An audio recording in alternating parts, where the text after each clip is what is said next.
শুকরিয়া আদান যে মহান রব্বুল আলামিন আমাদেরকে আজকের এই মাহফিলের মধ্যে আসা এবং বসার প্রিয় হাবিবুল্লাহর উপর দরুদ শরীফ পড়ার তৌফিক দিয়েছেন।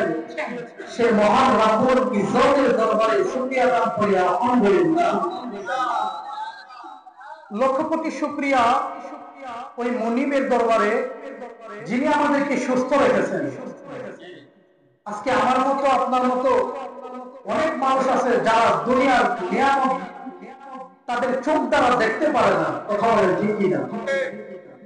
আজকে অনেক মানুষ আছে যারা আপনার আমার মতো দুনিয়াতে হেঁটে আমার মনিবের জগৎটাকে দেখতে পারে না, এরকম লোক আছে না নাই?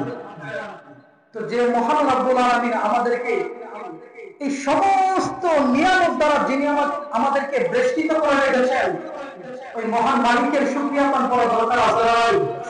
আরেকটু দরকার আছে নাই?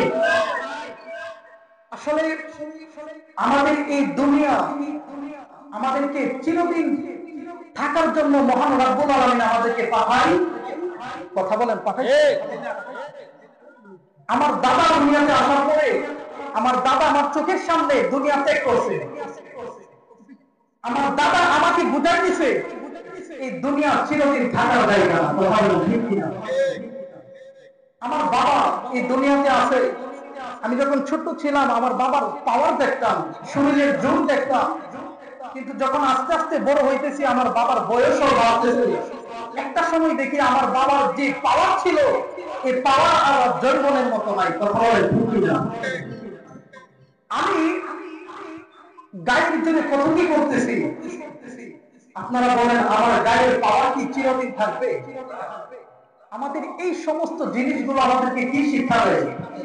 মহান মালিক বলেছেন এই পৃথিবীর মধ্যে তোমাদেরকে আমি আল্লাহ অল্প দিনের জন্য পাঠাইছি। ওই অল্প দিনের কর্ম জিন্দেগি যারা সুন্দর করতে পারবে তোমাদের পরবর্তী জীবনটা আমি আল্লাহ জান্নাতের বাগান বানিয়ে দিব। দেখেন আমরা যারা ধর্ম নিয়ে গবেষণা করি, আমরা যারা ধর্ম নিয়ে চর্চা করি, আমাদের লক্ষ্য একটাই থাকে, আমাদের মহান মুনিব আমাদেরকে যে ধর্ম দিয়েছে তথা আমাদেরকে যে ইসলাম দিয়েছে এই ইসলামটাকে বোঝার জন্য, কথা বলেন ঠিক কিনা?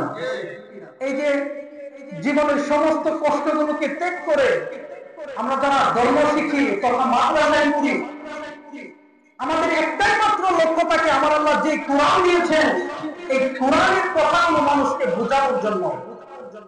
এখন আমি যদি শুধু কথা বলতেই থাকি, আপনি শুনতেই থাকলেন, কিন্তু নিজেকে পরিবর্তন করলেন না, আমার এসব কথা দ্বারা এক পয়সার ফায়দা আসবে? কথা বলেন আসবে? তাহলে কি করতে হবে? যিনি আমাদেরকে দুনিয়াতে পাঠাইছেন ওই মহান রব আমাদেরকে কেন পাঠিয়েছেন, তার উদ্দেশ্য কি এবং আমাদের গন্তব্য কি, আমাদের উদ্দেশ্য কি, আমাদের কর্ম কেমন হওয়া উচিত, কেমন কর্ম হলে মহান মুনিব আমাদেরকে কবুল করবেন, ওই সমস্ত জিনিসগুলো জানার জন্য এবং আপনাদেরকে জানানোর জন্য আমাদেরকে ধর্ম শিখতে হয়। কথা বলেন ঠিক কিনা? আমি কিছু কথা বলবো, সময় খুবই অল্প, এবং আমি আপনাদেরই সন্তান। আমাকে সবসময় আপনারা দেখেন, আপনাদের দোয়ার বরকতে মহান রব আমাদেরকে ইসলাম ধর্মের জন্য কবুল করেছেন, সেই জন্য আপনারা খুশি না বেজার? যদি খুশি হয়ে থাকেন আমি কিছু কথা বলবো, এই কথাগুলো শুধু শুনবেনই না, আপনাদের জীবনের সাথে সেগুলো আমল বাস্তবায়ন করার চেষ্টা করতে হবে, বলে ইনশাআল্লাহ। আসেন দেখি আমাদের মহান রব আমাদেরকে কেন পাঠিয়েছেন। মহান রব বলেন আমি তোমাদেরকে পাঠিয়েছি আমার ইবাদত করার জন্য।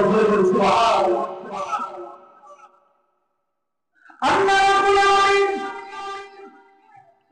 পবিত্র কোরআনুল কারীমের মধ্যে আল্লাহ রাব্বুল আলামিন আমাদেরকে ঘোষণা দিয়ে বলেন পৃথিবীর মধ্যে আমি আল্লাহ তোমাদেরকে পাঠিয়েছি, তোমাদেরকে অন্যথায় পাঠাই নাই।